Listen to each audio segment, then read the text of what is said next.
Okay guys, for homework today we're checking out how to do a division problem that has a remainder but then changing that remainder into a decimal. So you still divide just like you normally would. You'd set it up for success and do your scoop. So 3 goes into 3 one time, and then you'd say 1 times 3 is 3. 3 minus 3 is 0. Bring down the 8. So now you're looking at 3 into 8, which would be 2 times. And you get 2 times 3 is 6. 8 minus 6 is 2. Bring that 6 all the way down. We have a new problem of 3 into 26. That would be 8 times, and 3 times 8 is 24. So now we have this beautiful remainder of 2. But, again, we're not wanting to do remainder 2. We want to change it into a decimal. So you have to take your dividend, and you have to make it a decimal.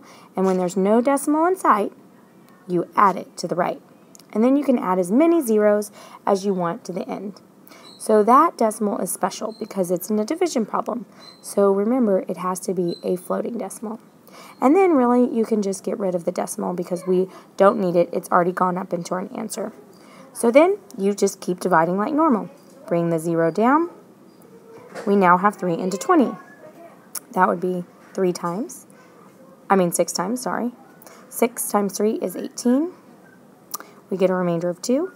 Can't have a remainder, so you just add another 0. And you can add as many zeros as needed. Now, do you see a pattern yet? How many times does 3 go into 20? 6 times. 6 times 3, 18. And it would keep going. You're going to continue to get a remainder of 2. So when this happens, we have to say, okay, this is really saying 128. But that 6 is going to repeat on forever and ever into infinity. So this is a good enough answer right here. And you're done. So now I want to look at a problem where we already have a decimal. So let's look at the problem where we have 141 and 44 hundredths. And we're going to divide it by 9.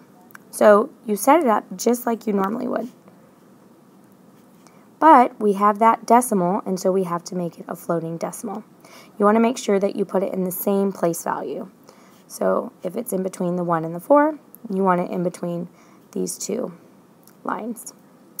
But once you've done your floating decimal, we really can ignore the decimal and pretend like it's not there.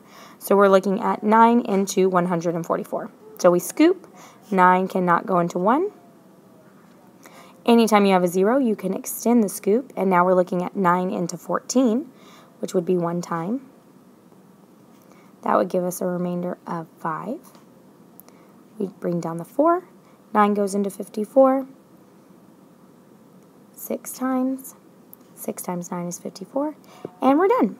So in this case, we keep this as our answer, and we would just have 16 hundredths as our answer. And that's it. So remember, if there's no decimal in sight, add it to the right, but it always floats up to the top. Okay, good luck.